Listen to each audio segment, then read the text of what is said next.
اعوذ باللہ من الشیطان الرجیم بسم اللہ الرحمن الرحیم۔ دیکھیے بھائی، غوث پاک کا چنندہ بات جو کام کا بات ہے وہ ہم آپ کے لیے چھان کے لائے ہیں، وہ ہم سنا رہے ہیں آپ کو۔ فرماتے ہیں غوث پاک، اے لوگوں اپنے کھانے کو غم نہ بناؤ، چونکہ یہ گھٹیا غم ہے۔ کھانے پینے میں تمہیں آزمایا گیا ہے اور رزق کے معاملے میں تو تمہاری کفالت ہو چکی ہے، پس تم اس کا اہتمام نہ کرو اور غم مت کرو۔ رزق کے بارے میں تمہاری کفالت ہو چکی ہے، مطلب تم کو ہر حال میں رزق دیا جائے گا، اس لیے تم جس کا ہو چکا ہے فیصلہ اس کے بارے میں سوچنا کیا ہے۔ اصل ہوتا کیا ہے جناب علی، دیکھیے کہ جس کام کو ہم کو ڈیوٹی دیا گیا وہ ہم کرتے نہیں ہیں، اور جس کام کا ہم سے گارنٹی لے لیا گیا اس میں ہم دوڑتے رہتے ہیں۔ مطلب سمجھے، ہو گیا الٹا۔ اب جیسے اللہ تعالیٰ نے آپ کو عبادت کے لیے پیدا کیا، اپنی معرفت کے لیے پیدا کیا، تو اس کے لیے آپ کوشش کیجئے گا، وَمَا خَلَقْتُ الْجِنَّ وَالْإِنسَ إِلَّا لِيَعْبُدُونِ۔ ہم نے انسان اور جنات کو اپنی عبادت کے لیے پیدا کیا اور اپنی معرفت کے لیے پیدا کیا، بزرگان دین نے کہا۔ تو کام یہی ہے ہمارا، لیکن ہم کرتے کیا ہیں؟ کیسے کھائیں گے، کیا کمائیں گے، کیا بنیں گے، اس میں ہم پورا زندگی لگا دیتے ہیں۔ بچپن سے لے کر کے 20 سال تک تو خالی کرکٹ کھیلتے ہیں ہم لوگ، کرکٹ، فٹ بال اور یہ وہ پورا سنیما ونیما دیکھتے ہیں۔ باقی جو سیریس ہوئے تو کچھ پڑھنے میں، تو کچھ کورس کریں گے بڑھیا، تاکہ بڑھیا کمائیں بڑھیا کھائیں۔ 30 برس ایسے نکل گیا، 30 برس کے بعد پھر شادی بیاہ کریں گے تو پھر پوری طرح سے زندگی اسی میں چلا جائے گا۔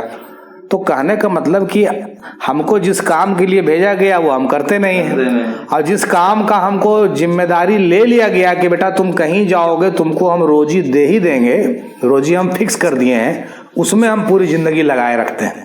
تو کیا کرتا ہے پھر وہ چھوڑ دیتا ہے، ٹھیک ہے تم اب زندگی اسی میں لگائے رہو اور تم روزی حاصل کرتے ہو زندگی بھر، بلکہ آپ تار کھینچ لیتا ہے کہ اچھا تم کو رزق ہم دینے والے تھے اتنا، اب اتنا نہیں دیں گے، اب اتنے دیں گے، جاؤ اب اتنا دوڑو گے تو اتنا دیں گے، اتنا بڑا ڈگری کرو گے تو اتنا روزی دیں گے، جبکہ ہم چاہتے تو بنا ڈگری کے اتنا دے سکتے تھے، نہیں نہیں۔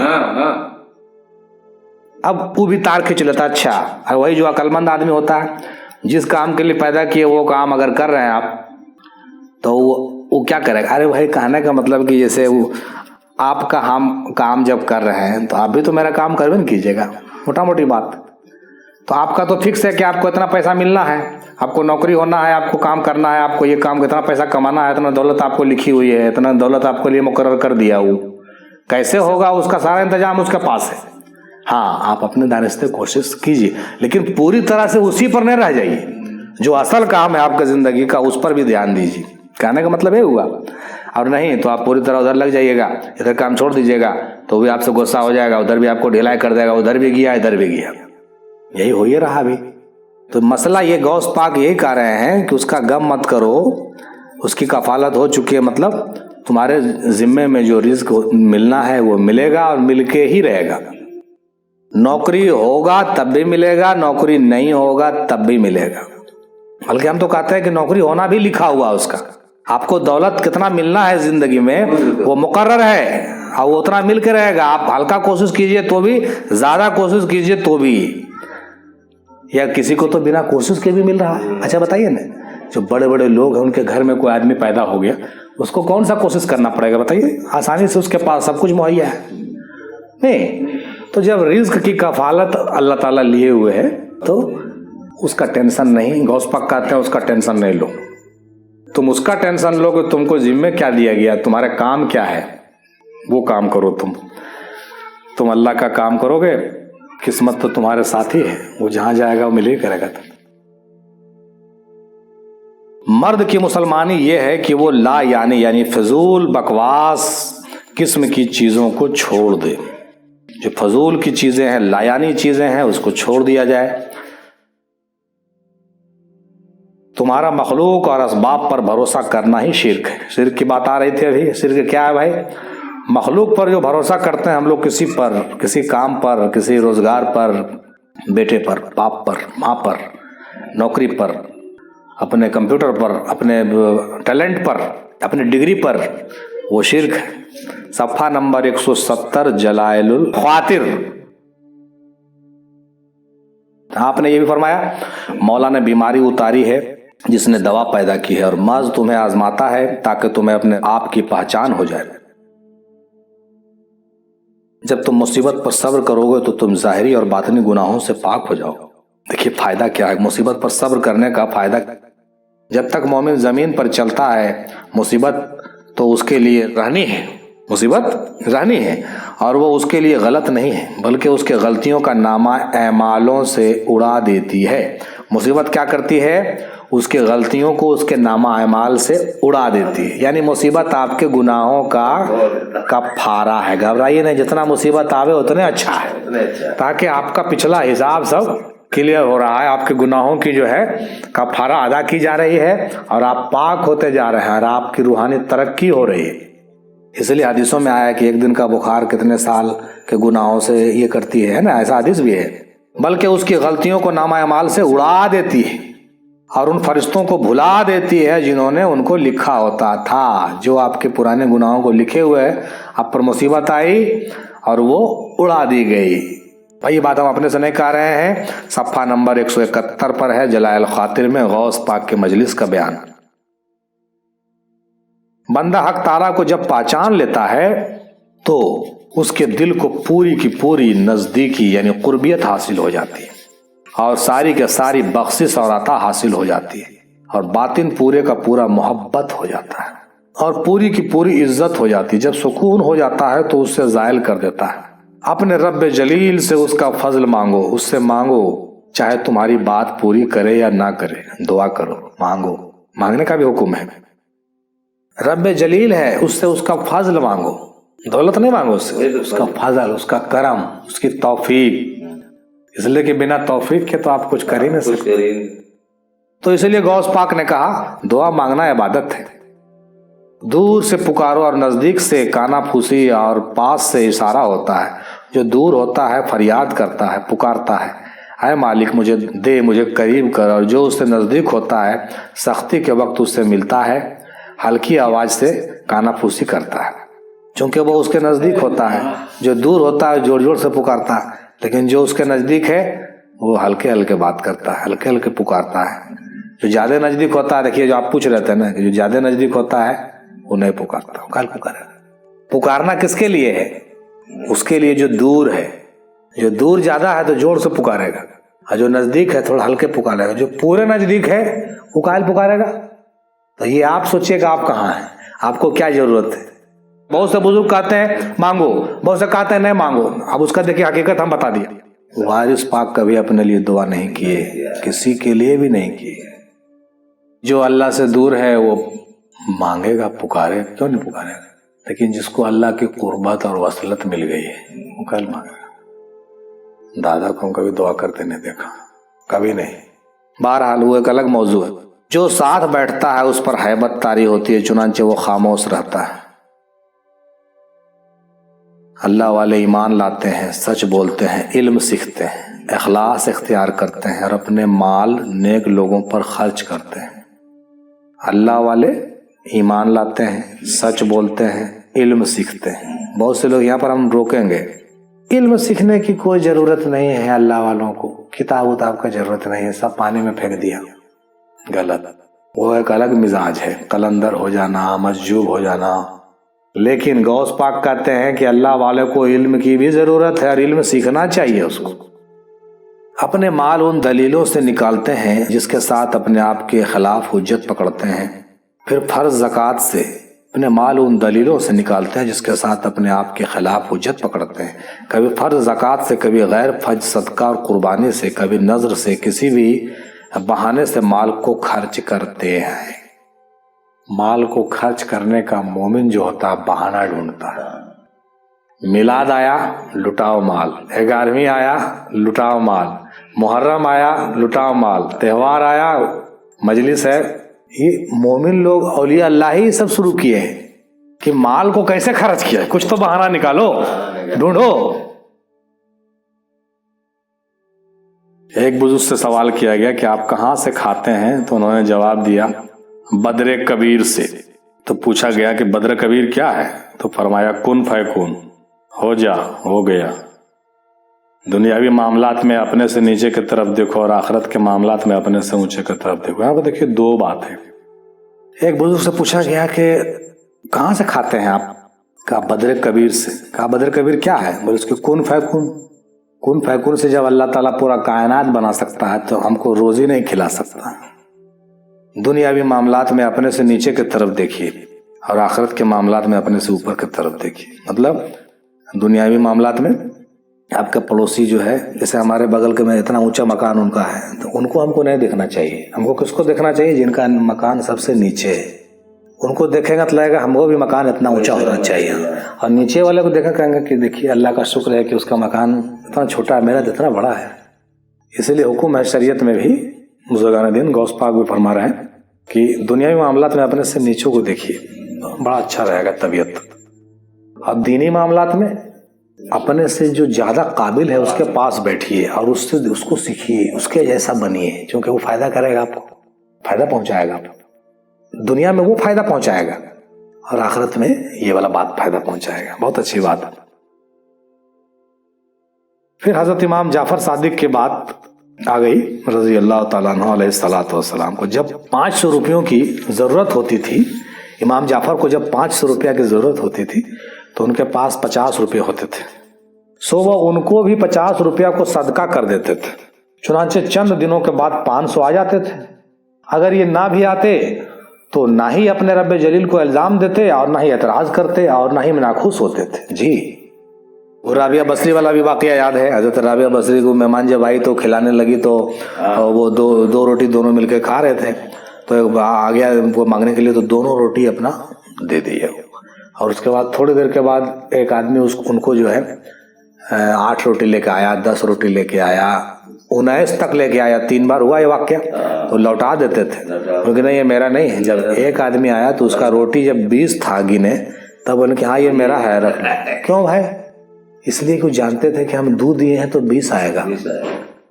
اب 20 ہی آیا. اتنا بڑھیا اور اتنا اعلیٰ توکل رکھنے والے لوگ، اتنا ایمان والے لوگ ہوتے. ایسی رابعہ بصری رابعہ نہیں بنی. یہ واقعہ ہے پورا معلوم، اس کو دوہرا نہیں رہے ہم تفصیل سے. میں یہ ایسا معاملہ تھا.